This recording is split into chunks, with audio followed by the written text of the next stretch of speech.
આપ સૌ બધાને મળવાનું થયું છે. બધાને મળીને આશ્ચર્ય એ વાતનું છે કે આપણે બધા એક નામની અંદર નિમિત્ત બન્યા છે. નહીં તો કોઈ કારણવશ આપણે મળી પણ ન શકાય, પણ આપણે બધા એ નામ એ નિમિત્ત બન્યું છે. અને એ નામનો મહિમા અગાઉ જે પણ મહાપુરુષોએ ગાયો છે એવા અમારા જેનું સમર્પણ કર્યું છે રતિરામ મહારાજ, એમને એકવાર તાળીના ગણગડાટ બોલાવો. યશોદાસ મહારાજ,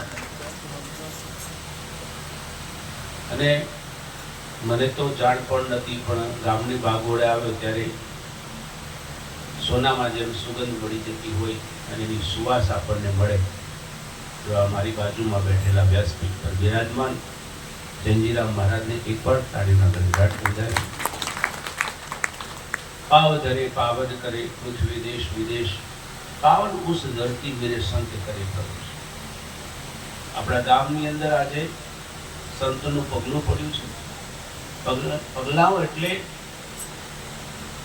પગલું ગમે ત્યાંથી આવતું હોય, પણ એક કોઈ પણ માનસરોવરનું પક્ષી કદાચ આપણા પ્રદેશમાં આવે અને પ્રદેશમાં આવીને કદાચ આપણને એક દર્શન પણ આપે તો પણ આપણા માટે ઘણું સૌભાગ્ય છે. એમાં જે જયંતિરામ મહારાજ કાતરાથી છે પધાર્યા છે, એમના અમૃત વચનો આપણા ઘર સુધી પહોંચ્યા છે. એમને પણ નતમસ્તક વંદન કરું છું ડાકોર ગાદીથી. આપ સૌ બધાને વંદન કરી, બધાના દર્શન કરી ખૂબ આનંદ એ થયો છે. આપ સૌ બધાને લાગતું હશે કે પરસોત્તમ મહારાજ આગળ સરસ વક્તવ્ય થયું છે, એની પર જ કદાચ મારે પ્રકાશિત કરવું હોય. પણ આજે સરતારામ પરિવારનું એક તારો, આકાશમાં એટલા બધા તારા છે એને ગણી ન શકાય, પણ જ્યારે કરે છે ત્યારે અવગણના ન કરી શકાય. કારણ કે આપણને બધાને ખબર પડે છે કે આકાશમાંથી એક તારો પડ્યો છે. એક તો ગણી જ શકાય, બધા સાથે રહે તે ગણી ન શકાય, પણ એક જ્યારે છૂટો પડીને જ્યારે નીચે આવે છે ત્યારે એની ગણના થાય છે. એમ સરતારામ પરિવારનું એક અદ્ભુત નિષ્ઠાવાળું, સરતારામ મહારાજના ઘણા બધા શિષ્ય હશે, ઘણા બધા સેવક પણ બન્યા છે, ઘણા આચાર્ય પણ બન્યા છે, પણ આજે ગુરુગાદી તરફથી મારું એક વક્તવ્ય એવું છે કે પુરુષોત્તમ મહારાજ જેવું નિષ્ઠાવાન વ્યક્તિ સાહેબ એક જ વ્યક્તિ છે કે એની નિષ્ઠા બહુ પરિપક્વ. એમની નિષ્ઠા એટલી બધી કે દરેક શબ્દની અંદર સાહેબ સમર્પણ થઈ જવું ને. લગ્ન બધા કરે છે, લગ્ન હરેક નારી કરે છે, પણ પૂર્ણ સમર્પિત કદાચ ન હોય કે હોય પણ છે. પણ કોઈ નારી એવી હોય છે કે પુરુષનું કદાચ વક્તવ્ય કાલે બદલાય ન બદલાય, પણ કોઈ નારી સાહેબ એને સમર્પિત થઈ જાય, બસ હવે તો તું જે છૂટે અને એને સમર્પિત થઈને એને સમર્પણ કરી દે, એવી નારી એને ભક્તિ સ્વરૂપ કહીએ છીએ. એવી જ એક સરતારામ મહારાજને સમર્પિત થયેલું એક બુંદ જે છે એ પુરુષોત્તમ મહારાજ છે. કારણ કે એ પુરુષોત્તમ મહારાજને આજથી નહીં સાહેબ, મારી સમજણથી, મારી 40 વર્ષની મને સમજણ પડી છે ત્યારથી મને ખબર છે કે પુરુષોત્તમ મહારાજના જીવનમાં સાહેબ મેં એમના ઘરથી નહીં, એમના જીવનથી પણ વાકેફ છું. આજ સુધી મેં એમના અહીંયા ઘરે આવ્યો છે, પણ સાહેબ એમના ઘરમાં અને ઘરની દરેક જગ્યાએ સાહેબ મેં એવું નહીં જોયું હોય કે જ્યાં સરતારામ મહારાજ એક દિવાલ પર ના હોય. સાહેબ દરેક જગ્યાએ બસ સરતારામ. હનુમાનજીને જેમ રામ વ્યાપક છે, હનુમાનજીના એક રોમ રોમની અંદર જેમ રામ વ્યાપક છે એમ પુરુષોત્તમ મહારાજના જીવનમાં સરતાનામ વ્યાપક છે. જેમ સરતાનામ મહારાજ અમર છે એમ પુરુષોત્તમ મહારાજ અમર છે સાહેબ. એ મરે જ નહીં સાહેબ. અને આ જગતમાં સાહેબ સંત એક દીવો છે. એ બુજાઈ ગયેલું એક વસ્તુ નથી, એક બુજાઈ ગયેલી એક પદાર્થ નથી સાહેબ. તમારી સમજણ, તમારી માન્યતા જે હોય તે, પણ મારી સમજણ એવું કહે છે કે દીવો ગમે તે જગ્યાએ જાય પણ અજવાળું લઈને જ જાય છે સાહેબ. સંત અજવાળું લઈને આવે. મારે અજવાળું કરવું છે સાહેબ. આપ સમયના જીવનમાં બધાને સાહેબ તમને શોક થયો હશે, તમને ક્ષોભ થયો હશે, તમને દુઃખ થયું હશે સાહેબ. કિરણ નામને સહેજ પણ થયું નથી, કારણ કે સાહેબ એ હંસ પરમાત્માના ચરણમાં ગયો છે સાહેબ. આ સંસારની અંદર દુઃખ વ્યક્ત કરનારું જીવન છે. એક ક્ષણે ક્ષણે આપણને દુઃખ આપનારું છે. એ દુઃખમાંથી મુક્ત થઈને સાહેબ એ સુખમય બન્યો છે સાહેબ. એ જીવનની અંદર સાહેબ આ છે ને કૃષ્ણ સાહેબ રાતોરાત જેલમાંથી એ ગોકુળ છોડીને ક્યાં ગયા છે? મથુરા છોડી ગોકુળ ગયા છે. આપણે સાહેબ આ દુઃખની અંદર પડી રહ્યા છીએ. કૃષ્ણ પરમાત્મા રાતે જન્મ્યા છે અને રાતોરાત સાહેબ સવારનો સૂર્ય તો સાહેબ એને ગોકુળમાં ઉગ્યો છે સાહેબ. એમ સાહેબ પુરુષોત્તમ મહારાજનું જીવન તો સાહેબ ગોકુળમાં ગયું છે સાહેબ. ગોકુળમાં એ જેલમાંથી મુક્ત થયેલો છે સાહેબ. પણ સંસારથી સાહેબ આખું જ વિમુખ ચાલનારું એક સંત પદ એવું છે સાહેબ. તમને બધાને લાગે કે સત્તાનામને પામ્યા પછી પુરુષોત્તમ મહારાજે શું પામ્યું છે સાહેબ? આ પામ્યું છે સાહેબ. તમે બધાએ કદાચ સમાજ કરે સંસ્કાર સાહેબ એ કહેતો હશે કે સંસારની અંદર સાહેબ પુરુષોત્તમ મહારાજે શું સુખ પામ્યા છે સાહેબ? હું એમ કહું છું, સુખમાં સમરણ સૌ કરે, दुख कहां को हो. जो सुख में समरण हो जाए तो दुख ज कहां को हो. એમને જીવન ભર સુધી એમને સંઘર્ષ કર્યો છે, સંઘર્ષ જ કર્યો છે. એમના જે સંતાનો છે, સંતાનોની અંદર અમારા જસુભાઈ છે, પ્રહલાદભાઈ છે, એમની દીકરીઓ છે સાહેબ. એમને જીવનની અંદર સંઘર્ષ કરતા કરતા કરતા કરતા સાહેબ એમને આજે એ સંઘર્ષોને સાહેબ હમણાં થોડાક સમય પહેલા અમારા પ્રહલાદભાઈના નિર્વાણમાં મારે બેસવા આવવાનું થયું અને યશભાઈના નિર્વાણમાં પણ જ્યારે જ્યારે મળ્યો છું ત્યારે સાહેબ એમના મુખ પર સહેજ પણ એવી એમ મેં એવું નહીં જોયું હોય સાહેબ. અને સરતારામાનને અભિજીત એમ એના જીવનનું સમર્પિત મેં જોયું છે કે એ બધા ગુરુ મહારાજથી દયા. અને સાહેબ આપણને સાહેબ આ કક્ષાએ પહોંચવું ને તો સાહેબ અઘરી બહુ બાબત છે, અઘરી બાબત છે. પણ હર હંમેશના માટે સાહેબ એમના જીવનમાં સંઘર્ષ દેખેલો છે અને એ સંઘર્ષને પહોંચી વળવા માટે એમની જે આજ સુધીનું, હું તો કહું છું બહુ સારું જીવન જીવ્યા ભાઈ. કોઈ ચિંતા ના કરશો.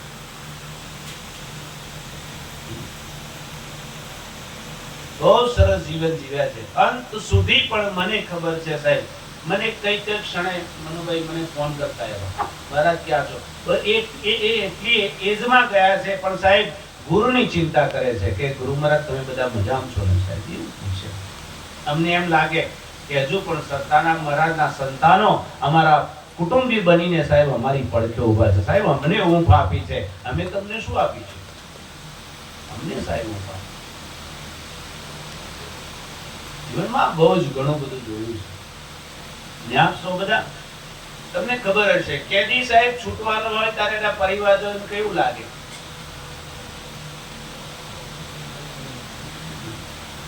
કેદી સજા થઈ છે એ દિવસની દશા શું છે અને મુક્ત થવાના દિવસે એની પરિજનોની દશા કેવી હોય છે સાહેબ તમે જોઈ લેજો.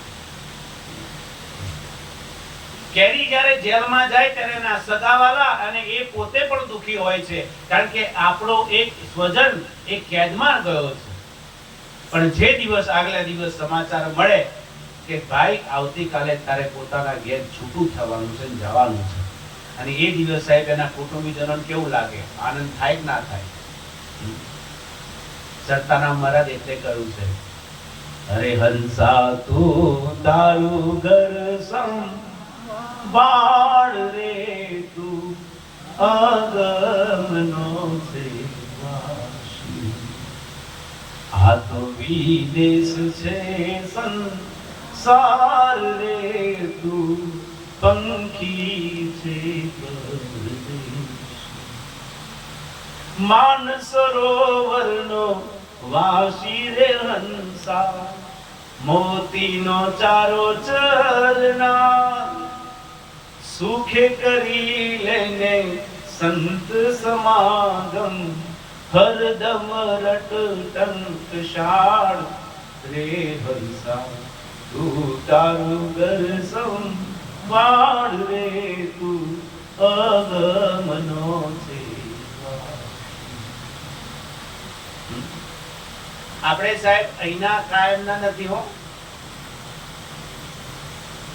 તમે બધા અહીંયા બેઠા છો ને, એ કાયમના નથી. અહીંયા હું શ્યામપુર કાયમ રહું, મારે કાયમ રહેવાનું શ્યામપુર. મારે અહીંથી ઉઠીને પાછું મારી ગાડી છે, એ ગાડીમાં બેસીને મારે મૂળ જગ્યાએ જવાનું છે. મારે મૂળ જગ્યાએ મારે જવાનું છે. એમ સાહેબ પુરુષોત્તમ મહારાજ જ્યાંથી આવ્યા છે ને, એ મૂળ જગ્યાએ જતા રહ્યા છે સાહેબ. એમાં હરખ અને શોકની મનની એ કરણી છે. આપ સૌ બધાને હું કહું છું, પણ એક વસ્તુ એ છે કે સાહેબ એ પોતાના, હું તો સાહેબ એ ગુરુ ચરણે તેદાના સમર્પિત હતા. એ તે દિવસના સમર્પિત હતા સાહેબ. અને વચગાળાનું જે છે ને વસ્તુ, તમે સાહેબ સમાજમાં બધું તમે કામ કરેલા છો. તમે કાપડની અંદર તમને ખીસું ચોસે, તમને દેખાય, અમને ઓછું દેખાય.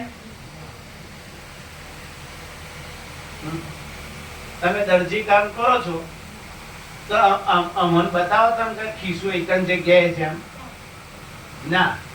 આ ખીસું જે જેને આવી ગયું છે ને એન માથાકૂટ થઈ છે. આ વચગાળાનું જે આપણને સાહેબ તમે મૂક્યાલું ને, તમે અમને મૂક્યાલો છો. હવે તો ચોર ખીસું આવે. પેલા તો કોઈ ખબર જ નહીં કે ચોર ખીસું શું છે સાહેબ. આ તમે બધા ટેકનોલોજી લઈને આયા કે પોકેટ ની અંદર પણ એક ચોર ખીસું મૂકવામાં આવે છે. તારની તમારે કંટાળો થયો. આ ચોર ખીસું કઈથી આવ્યું? પેલા બહાર મૂક્યો હોત તો બધાને ખબર હોત. પણ સાહેબ હવે તો ચોર ખીસું એવું જગ્યાએ મુકાઈ ગયું કે ચોર પણ પોતે ખુદને ખબર ના પડે સાહેબ અમારે ત્યાં ફેરવું છે. એટલે સાહેબ આપણે બધા છે ને એ બધા ખિસ્સા મુકાય ત્યાર પછી વચગાળાની માથાકૂટ થઈ. અને એને ભરવાની આપણે ચિંતા થઈ કે આ ભરીએ નહીં તો શું કરશું, આ ભરીએ નહીં તો શું કરશું સાહેબ.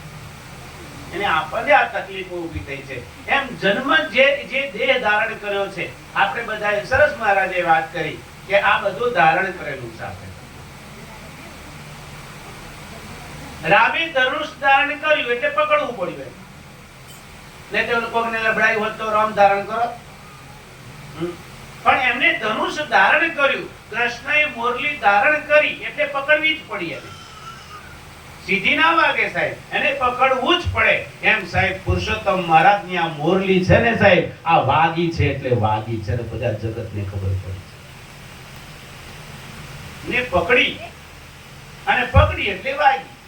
ધનુષ ધારણ કર્યું એટલે રાવણ મરાયો, નહીં તો ધારણ ન કર્યું હોત.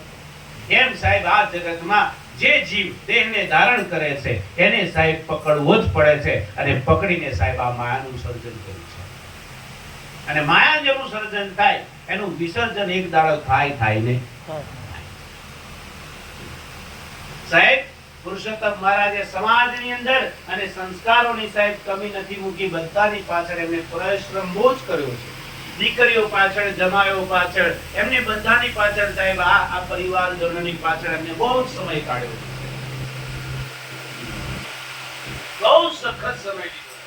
એમને સત્તાના મહારાજની સમજણ મૂકવા માટે એમને રાત દિવસ સુધી પણ આ સમાજની અંદરની જે સંસ્કારો સાહેબ તમને તો એની માયા વળગી સાહેબ, પણ સમાજના શબ્દો તમને અસર કરી ગયા, પણ પુરુષોત્તમ મહારાજના શબ્દો તમને અસર ના કરે. પુરુષોત્તમ મહારાજના જે શબ્દો હતા ને, એ શબ્દો તમને લાગુ નથી પડ્યા, પણ સમાજના શબ્દો લાગુ પડ્યા. એટલે તમે જોજો, જોવું હોય તો તમે જોજો કે કોઈ પણ વ્યક્તિએ તમને કશું કહ્યું હોય તો તમે આજે ના યાદ કરો, પણ પ્રસંગ આવે ને કે તમે મહારાજ માન ભરી સભા પેલા આવું કહી ગયા હતા ને, એટલે તમારે તો નહીં અવાય. જા એ લખાઈ ગયું છે, એટલું લખાયું. 1000 શબ્દો સત્સંગના સાહેબ આપણને અંતરિક્ષમાં ના આવે, પણ એક ખોટો શબ્દ છે એ તમારી પકડમાં આવી ગયો, પણ સાહેબ સત શબ્દ તમને પકડમાં આવ્યો. આજે સાહેબ, આજે આંસુ એ વાત ના પાડવાના છે સાહેબ, આપણા વસ્તુ સાહેબ ધન આપનારું એક ગાય હોય ને સાહેબ, 10 લીટર દૂધ આલે મનુભાઈ, અને જો કદાચ ઘર ગણીની ગાય જો કદાચ જતી રહે ને, તો એ ગાયને નહીં રડતો, 10 લીટર દૂધ ને રડે છે. એ વાત યાદ રાખજો. તમારું 10 લીટર દૂધ ચોચ્યું, એ વસ્તુને નહીં રડતો. એમાં તમે પરસોત્તમ મહારાજના શરીરને જો રડતા હોય, જે દાડા વાલી મળાયો ને, એ દાડાની ધર્મપત્ની બહુ વિલાપ કરતી હતી. ધર્મપત્ની એમની વિલાપ કરતી હતી, અને એ વિલાપ કરતી હતી. એ સમયે એને વિલાપ કરતા કરતા એવા શબ્દો બોલ્યા ને, રામને પણ સાહેબ જવાબ આપવા માટે આમ સમર્થ નતા, પણ એ દિવસે એમ કે તમે વાલી કોને કહો છો, એ કહો મને. એની ધર્મપત્નીને પૂછ્યું તમે વાલી કોને કહો છો? એમ બોલા પડે વાલી છે કે એમ તો મેં કશું કરી નહીં, લઈ જા જો સુખ મળતું હોય તો કે. પણ આપનારું સુખ રહ્યું નથી. જે આપનારું સુખ હતું એમાં દેખાતું નતું. એ વાલીનું શરીર હતું, એ વાલી બોલો શરીર હતો. એમ હું તમને કહ્યું છે, કોઈ શું છે તમે પુરુષોત્તમ મહારાજને ખોયા તમે. શું ખોયું છે? પુરુષોત્તમ મહારાજનું સાધન ખોયું છે. અને તમારું દુઃખ શેનું થયું છે? સાધન. એટલે આપને બધાને મારી વિનંતી છે કે તમારું પણ સાધન જો કદાચ અદ્વૈત તમને ના મૂકી દે, એ વાતનું ધ્યાન તમે આજથી રાખો. આ પુરુષોત્તમ મહારાજનો આ સંદેશ કે તમે જે સાધનમાં બેઠા છો. ગઈકાલે રાત્રે મારે એક સત્સંગની અંદર એક સુવેડ થયો હતો. એક મહાપુરુષે સુંદર વાત કહી હતી. બોલો કે તમારા સાધનને તમે જોણીજન સંચાર કરો. તમારો વ્હીકલ છે, તમારી 10-15 લાખની ગાડી છે, એ ગાડીને તમે જોણીજન તમે ખરાબ નાખો, તાર જોણીજન કાચ તોડ નાખો, તમે તાર હેડલાઇટ તમે તોડ નાખો, કશું તમે ના કરો. કેમ નહીં કરતા? તમે જોણો છો મારું સાધન છે એમ. કારણ કે મેરી માતાને બકરા વધારતા હતા, એ તમને હાલ લાગે છે. એ સાધન જ છે ને એમનું.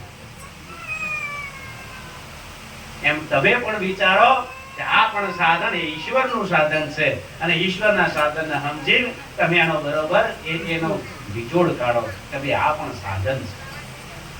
અને આ સાધનના માટે તમે બહુ જ કરીને ખ્યાલ કરો. જો જ્ઞાન તણી આંખો ખોલી, પ્રભુ ઘટમાં છે, ઘટ બહાર નથી. તમે સુર બનો, સરદાર બનો, હરિ નામ વિના બેડો. નામ તો તમારે ભજવું જ પડશે. જે પુરુષોત્તમ મહારાજે ભજી અને સરદારનામ મહારાજના જીવનમાં જે શરણ થઈ અને એમને જે હરિનામ કીર્તન કર્યું છે, તમે એનો વિલાપ ગમે તેટલો કરશો, પણ સાહેબ એનું મુખ્ય સ્થળ તો એ પહોંચી ચૂક્યા છે.